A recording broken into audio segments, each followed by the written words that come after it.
ويسر لي أمري واحلل عقدة من لساني يفقهوا قولي رب زدني علما رب زدني علما رب زدني علما وارزقني فهما وقال الله تعالى في شان حبيبه إن الله وملائكته يصلون على النبي يا أيها الذين آمنوا صلوا عليه وسلموا تسليما الصلاة والسلام عليك يا سيدي يا رسول الله وعلى آلك وأصحابك يا سيدي يا حبيب الله الصلاة والسلام عليك يا سيدي يا نور الله وعلى آلك وأصحابك يا سيدي يا نبي الله الصلاة والسلام عليك يا سيدي يا رحمة للعالمين وعلى آلك وأصحابك يا سيدي يا شبير المؤمنين اللهم صل على محمد وعلى آل محمد كما صليت على إبراهيم وعلى آل إبراهيم إنك حميد مجيد اللهم بارك على محمد وعلى آل محمد كما باركت على إبراهيم وعلى آل إبراهيم إنك حميد مجيد میرے انتہائی واجب القدر واجب الاحترام دوستوں بزرگوں عزیز نوجوان ساتھیوں اور گھر میں سماعت فرمانے والی میرے بابردہ باعزت باوقار اسلامی ماؤں اور بہنوں ماہ رجب المرجب کا پہلا جمعۃ المبارک ہے مہینہ بھی بڑی عظمت اور شان والا ہے اور یہ دن بھی بڑی شان والا ہے یہ دن تمام دنوں کا سردار ہے جس طرح سب مہینوں میں رمضان المبارک کا مہینہ عظمت والا ہے جس طرح سب موسموں میں موسم بہار کی اپنی بہار ہوتی ہے اسی طرح سب دنوں میں جمعۃ المبارک کے دن کی ایک اپنی ہی بہار ہے ایک اپنی ہی عظمت ہے اپنی ہی شان ہے جس کو میرے اور آپ کے لجپال آقا جناب محمد رسول اللہ صلی اللہ علیہ وسلم نے ارشاد فرمایا جمعے کا دن مومنوں کے لیے عید کا دن ہے اس مبارک دن کے اندر مبارک ہستیوں کا انشاءاللہ ذکر کریں گے۔ حق تعالی شانہ سے دعا ہے حق اور سچ بیان کرنے کی توفیق عطا فرمائے۔ سننے اور سنانے کے بعد اللہ تعالی ہم سب کو اس پر عمل کرنے کی توفیق عطا فرمائے۔ عزیزان محترم، جب رب تعالی نے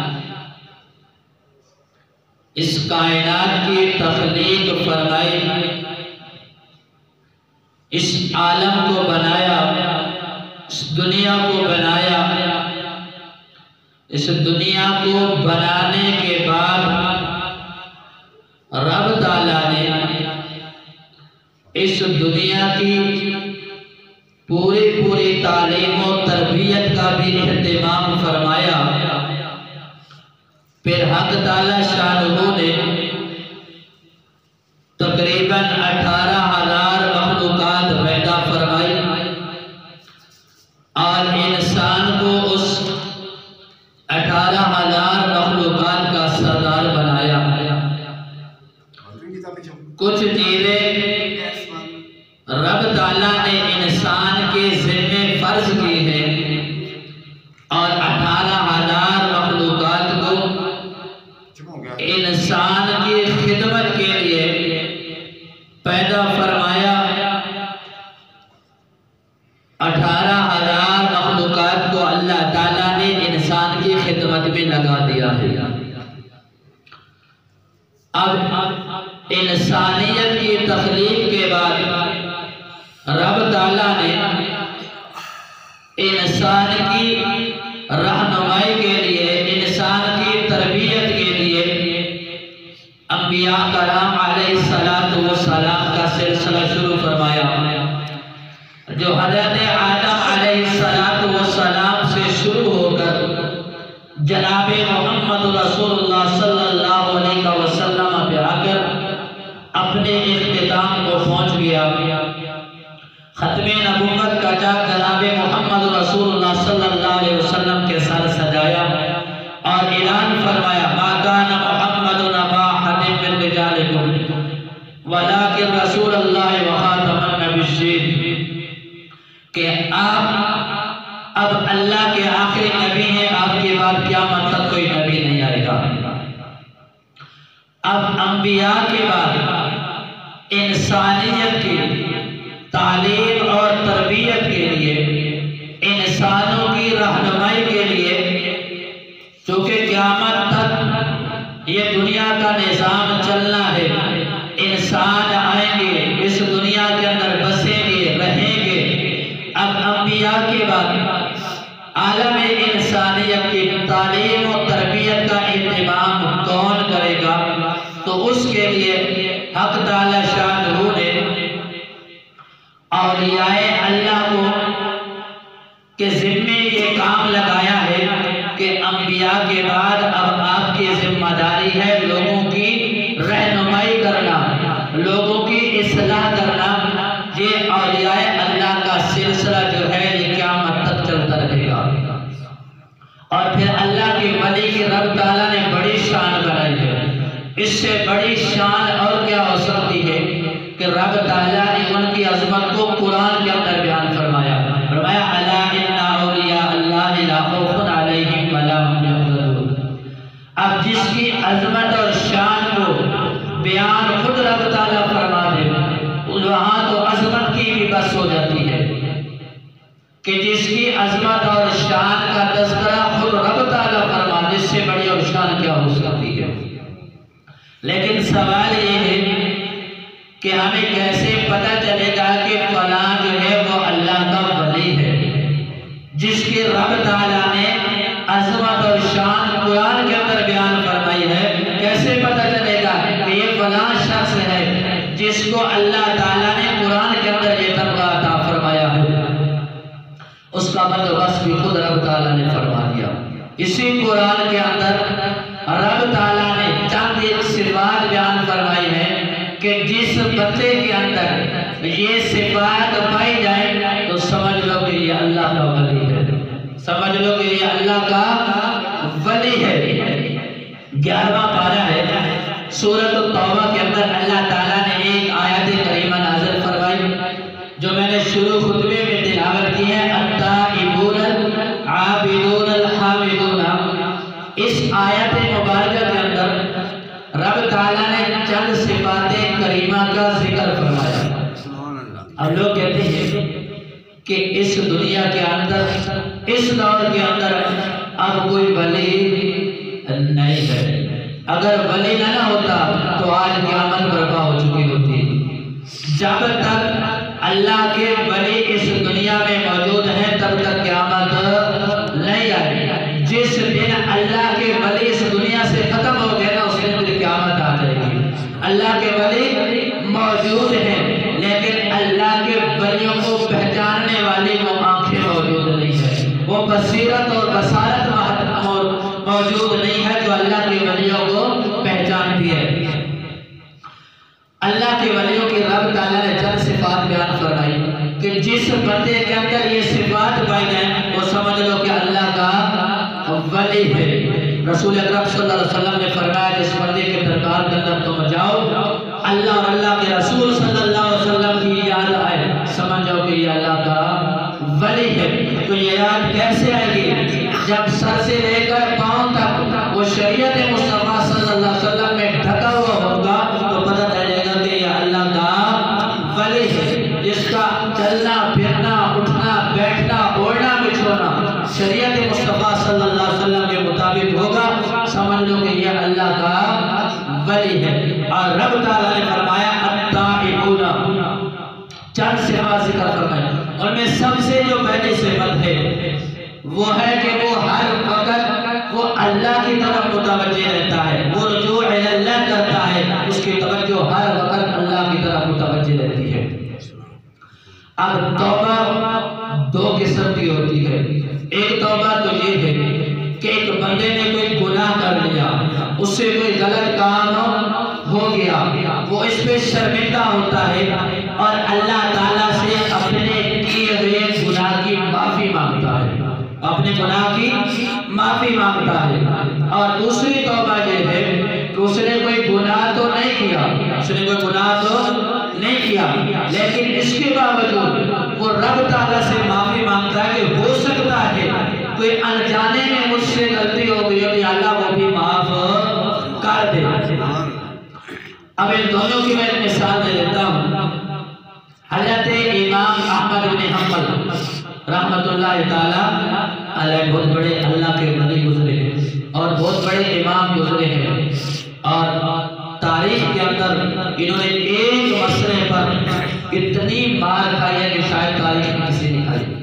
500 کوڑے روزانہ ان کو لگتے تھے، 500 کوڑے روزانہ، اور تاریخ لکھتی ہے کہ اگر وہ کوڑا گھوڑے کو بھی لگتا تو گھوڑا برداشت نہ کرتا۔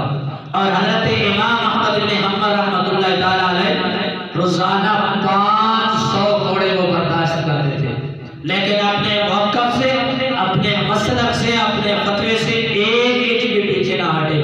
وقت کے حکمران سے ٹکر تو لے لی ہے لیکن شریعت میں کوئی کمپرومائز نہیں کیا ہے۔ آپ نے غلام خریدنے گئے، ایک غلام خریدنے گئے، جب پہنچے غلام کا سودا ہوا، غلام لے کر گھر آ گئے تو غلام نے کہا میری ایک شرط ہے کہ میں دن کے وقت جتنا کام ہوگے میں کروں گا، رات کے وقت میں کام نہیں کروں گا۔ تو آپ نے اس کی شرط قبول کر لی، غلام کو گھر لے آئے، گھر لا کر اب غلام سے پوچھ رہے ہیں کہ بیٹا کیسی جگہ میں رہنا پسند کرو گے؟ حضرت غلام کی بھی بلا کوئی فرمائش ہوتی ہے، جب ہے یہ غلام جہاں جگہ مل جائے گی سو جاؤں گا۔ کہا کھانا کیسا پسند کرو گے؟ کہا جیسا دے دیں گے۔ غلام کی بلا کوئی فرمائش ہوتی ہے یا کوئی خواہش ہوتی ہے، جو ملے گا کھا لو گا۔ کہا رہنا کس کمرے میں پسند کرو گے؟ حضرت جہاں جگہ مل جائے گی۔ آپ نے نا کمرے دکھائے، یہ ہے یا جہاں آپ رہنا پسند کریں۔ جو سب سے خستہ حالت کمرہ تھا نا وہ پسند کیا کہ اس کے اندر میں رہوں گا۔ مختصر رہنا شروع کر دیا۔ وہ سارا دن ایسے کام کرتا جیسے اپنا کام کرنا ہے، یعنی کہ جان کی بازی لگاتا، فل محنت سے کام کرتا، بھرپور محنت کرتا۔ اور جب رات ہوتی نا، رات کو مصلی بچھا لیتا، ساری رات مصلی پہ گزار دیتا۔ حضرت امام احمد بن حنبل رحمۃ اللہ تعالیٰ علیہ فرماتے ہیں کہ ایک دن رات کو چیخنے اور چلانے کی آواز آئی، میں پریشان ہوا کہ یہ آوازیں کیسی ہیں، کہاں سے آوازیں آ رہی، رات کا وقت ہے۔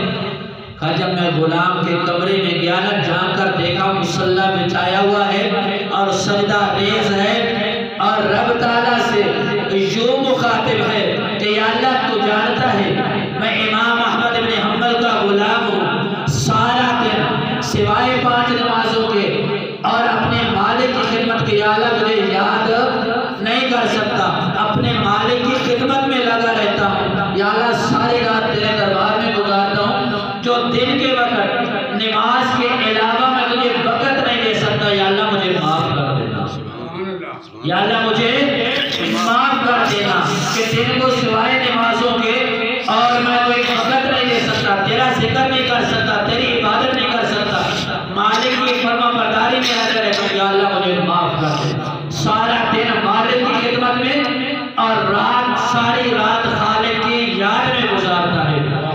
جب صبح کا وقت ہوا نا، اب امام احمد بن حنبل کی آنکھیں کھل چکی ہیں کہ یہ کیا ہو گیا۔ اب صبح جب نماز کے لیے تشریف لے جاتے تو وہ غلام بھی ساتھ جاتا، مسجد میں نماز پڑھی، نماز پڑھنے کے بعد فرمایا آج کے بعد تم آزاد ہو، رہنا میرے گھر میں ہے، رہائش بھی ملے گی، کھانا بھی ملے گا، پانی بھی ملے گا، لیکن میرا کام نہیں کرنا، آج کے بعد تم آزاد ہے۔ اس نے کہا وجہ تو بتائیں، کیا وجہ پھر کیا بنے؟ کہا جو رات کے وقت اپنے رب سے میری شکایت کر رہا تھا نا، وہ میں نے سن لی ہے، وہ میں نے سن لی ہے۔ اب وہ غلام سجدے میں گرا، کہا یا اللہ یہ تو تیرا اور میرا راز تھا، یہ تو تیرے اور میرے درمیان راز تھا، یہ بھی تو نے آج فاش کر دیا ہے، یا اللہ اب اس دنیا میں رہنے کی کوئی ضرورت نہیں ہے۔ اللہ کا نام بلند کیا اور اللہ کے پاس ہی پہنچ گیا، اللہ کے پاس پہنچ گیا۔ ایک توبہ یہ ہے کہ وہ نماز بھی 5 وقت کی پڑھتا ہے، امانت کے اندر خیانت بھی نہیں کرتا، ساری رات مصلی پہ کھڑے ہو کے اللہ کے ہاں عبادت گزار بھی ہے، سر پر سجود بھی ہے، لیکن پھر بھی معافی مانگ رہا ہے کہ اللہ جو کمی اور خدائی ہوتی ہے وہ بھی معاف کر دیتا۔ اور ایک توبہ یہ ہے کہ بندے نے کوئی گناہ کیا اور اس پہ توبہ کرتا ہے۔ ایک حدیث میں اس پہ سنا دیتا ہوں، جبرائیل امین آئے رسول اکرم صلی اللہ علیہ وسلم کے بعد، یہ مجھے اور آپ کو اس کی زیادہ ضرورت ہے، ہم تو کرتے قدم قدم پہ گناہ ہے نا، گناہ کے علاوہ تو ہم سے کچھ ہوتا ہی نہیں ہے۔ جبرائیل امین آئے، یا رسول اللہ صلی اللہ علیہ وسلم ہم ہر ایک نیکی لکھتے ہیں، لیکن ایک نیکی ایسی ہے جو ہم لکھتے نہیں ہیں۔ بندہ رائی کے دانے کے برابر نیکی کرتا ہے، فرشتے لکھتے ہیں، رائی کے دانے کے برابر برائی کرتا ہے، فرشتے لکھتے ہیں۔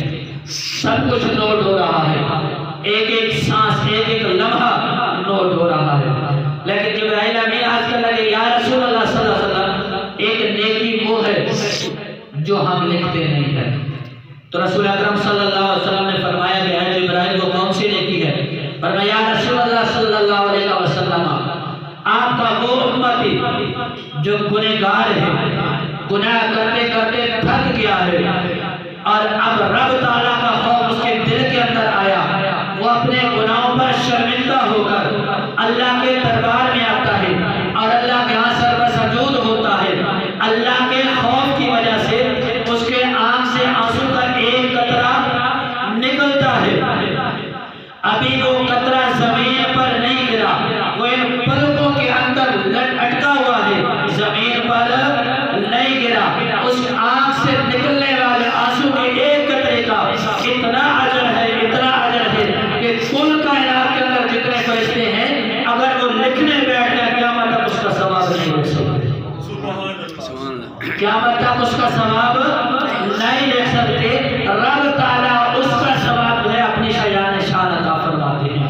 اور پھر جب وہ آنسو کا قطرہ زمین پر گر جاتا ہے، فرمایا اگر کل کائنات میں بارشیں ہوں، ہر طرف سبزہ سبزہ ہو تو زمین اتنی ٹھنڈی نہیں ہوتی جتنی گنہگار آدمی کی آنکھ سے نکلنے والا آنسو بس یہ توبہ کا اجر ہے۔ تو اللہ کے ولی کی صفت پہلے کیا ہے کہ وہ اللہ کی طرف رجوع کرتا ہے، ہر وقت وہ اللہ کی طرف متوجہ رہتا ہے کہ یہ میں نے قدم اٹھایا ہے، کہیں میں نے اللہ کی مرضی کے خلاف تو نہیں اٹھا لیا، یہ میں نے سانس لیا ہے کہیں اللہ کی مرضی کے خلاف تو نہیں لے گا۔ وہ ہر وقت اللہ کی طرف متوجہ رہتا ہے۔ جس بندے کے اندر یہ صفات پائی جائیں، ایک ہے اللہ کے ولی کی شان، اور دوسرا ہے کہ وہ بندہ جس نے اپنی نسبت اللہ والوں کے ساتھ قائم کر لی ہے۔ شروع میں نے عرض کیا گیا تھا کہ انبیاء کے بعد اس امت کی اصلاح کے لیے، امت کی رہنمائی کے لیے اللہ تعالیٰ نے اولیاء اللہ کا سلسلہ شروع فرمایا ہے۔ ہم اللہ کے ولی کے پاس جاتے کب ہیں؟ جب ہمیں کوئی تکلیف ہو پہنچتی، ہم میں سے کون ہے جو اپنی اصلاح کے لیے کسی اللہ والے کے پاس جا کر بیٹھتا ہے کہ اللہ والا میری اصلاح کرے؟ ہم تب جاتے جب ہمیں کوئی مصیبت آن پہنچتی ہے، پھر ہم ادھر ادھر دوڑتے ہیں کہ اب یہ تکلیف آن پہنچی ہے، کسی کے پاس جائیں گے اللہ توبہ کرنا یہ تکلیف دور ہو جائے۔ اصل مقصد اولیاء اللہ کا اس امت کی اصلاح اور رہنمائی ہے۔ جو بندہ اللہ والوں کے ساتھ اپنی نسبت کو قائم کرتا ہے، وہ ایک شعر مشہور ہے نا کہ نگاہ ولی میں وہ تاثیر دیکھی، اللہ کے ولی کی نگاہ میں وہ تاثیر ہوتی ہے کہ بڑوں کی وہ تقدیر کو بدل کے رکھ دیتے ہیں، بڑوں کی تقدیر کو بدل کے رکھ دے۔ ہاں وہ اللہ کا ولی اور سچا ولی ہوتے ہیں۔ ایک اللہ کے کامل ولی گزرے ہیں حضرت ادریس حولانی رحمت اللہ تعالی علیہ، اور یہ حضرت معاذ بن جبل رضی اللہ تعالی عنہ کے شاگرد ہیں، یعنی یہ تابعی ہیں، ایک صحابی کے شاگرد ہیں۔ یہ چند دن حضرت معاذ بن جبل رضی اللہ تعالی عنہ کی صحبت میں بیٹھے۔ جب اللہ کا ولی نظر کرتا ہے نا، پھر بندے کی جو دل کی دنیا ہوتی ہے وہ بدل جاتی ہے۔ اب انہوں نے عہد کر لیا کہ آج کے بعد میں نے کوئی غلط کام نہیں کرنا ہے، کاروبار کرنا ہے تو جائز طریقے سے کرنا ہے، کوئی غلط کاروبار نہیں کرنا، جس کے اندر شک اور شبہ وغیرہ وہ بھی کام میں نے نہیں کرنا ہے۔ پھر اللہ تعالیٰ کی آزمائشیں بھی آتی ہیں، حالانکہ وہ زمانہ بڑا مقدس زمانہ تھا، حضور کے بعد کا زمانہ، حضور کا زمانہ سب سے مقدس، پھر اس کے بعد والا زمانہ، پھر اس کے بعد والا زمانہ، جو زمانہ جتنا حضور صلی اللہ علیہ وسلم کے زمانے کے قریب ہوگا اتنی اس کی عظمت اور شان ہوگی۔ یہ واپس آئے، کہا آج کے بعد کوئی غلط کام نہیں کروں گا۔ اب صبح جاتے ہیں مزدوری کرنے کے لیے، مزدوری کوئی نہیں ملتی، شام کو خالی ہاتھ واپس آ جاتے ہیں۔ چاند دن گزرے، اب بیوی نے بھی دھمکی دے دی کہ اگر آج شام کو کچھ لے کر نہ آئے تو میں نے اپنے ماں باپ کے گھر چلے جانا ہے بچوں کو ساتھ لے کر۔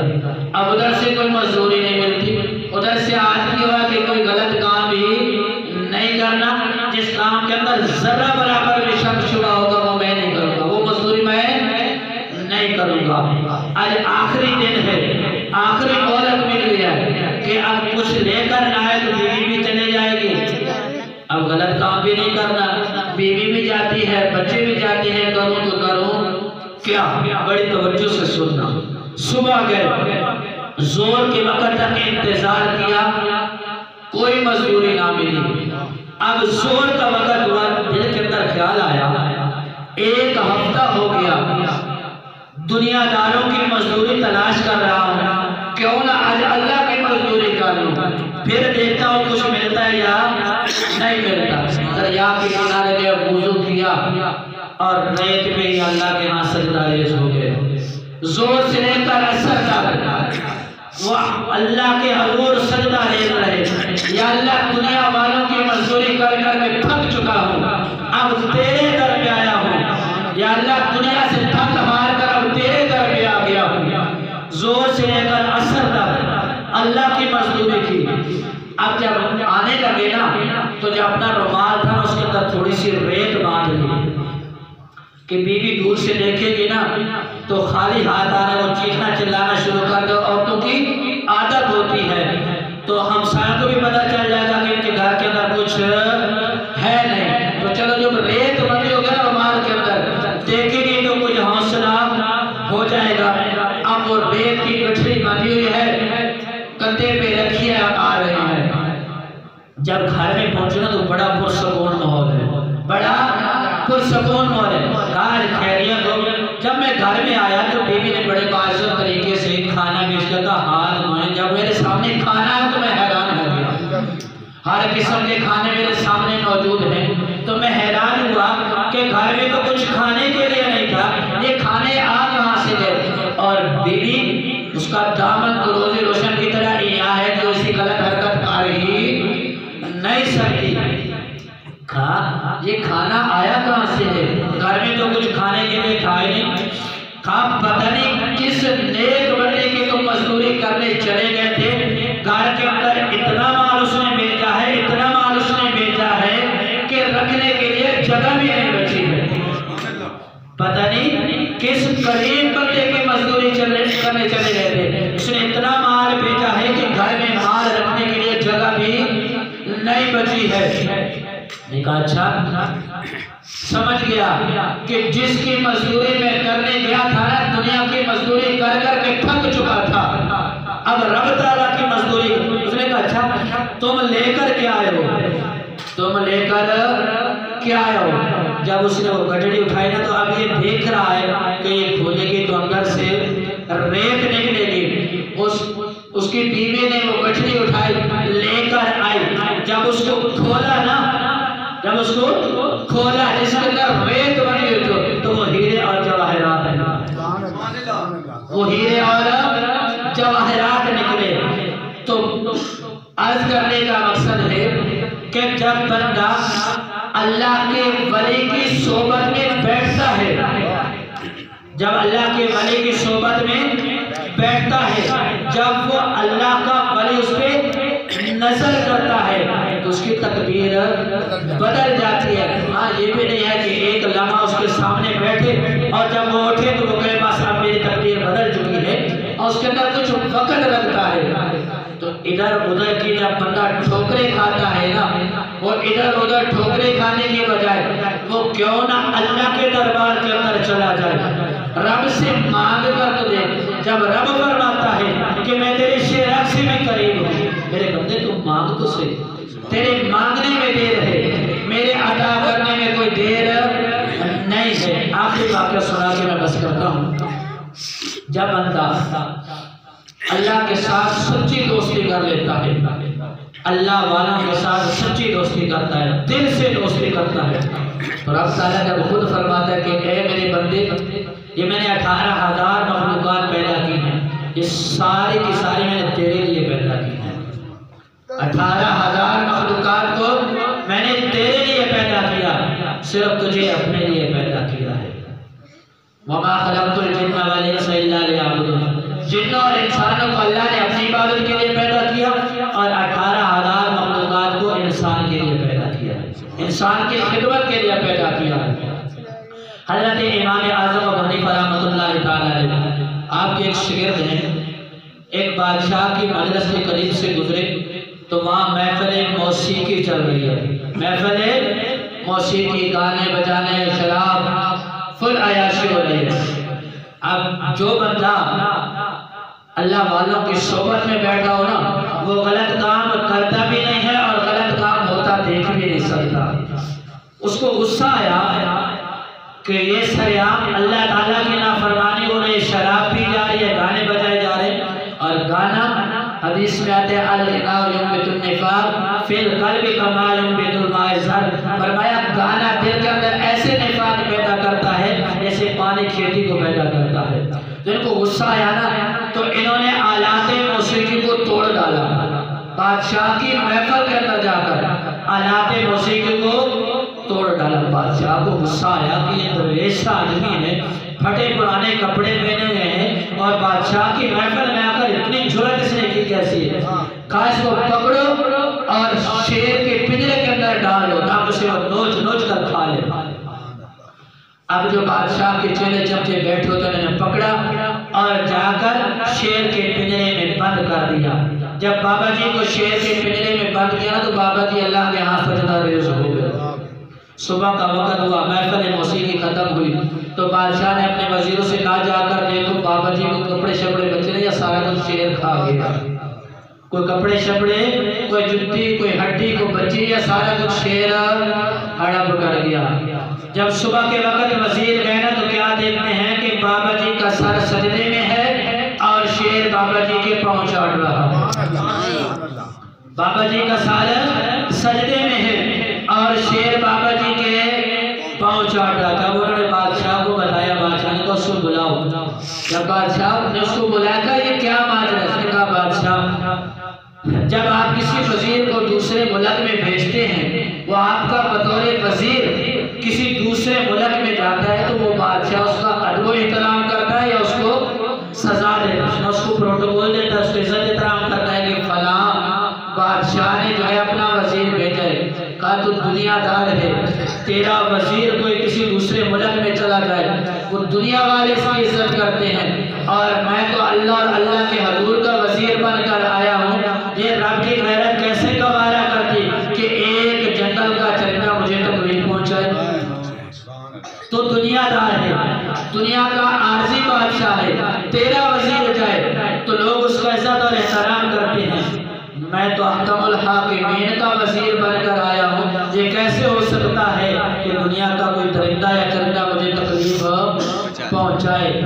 جب بندہ اللہ کے ساتھ، اللہ والوں کے ساتھ سچی دوستی لگا لیتا ہے، پھر کائنات کا ذرہ ذرہ رب تعالیٰ اس کی خدمت میں لگا دیتا ہے۔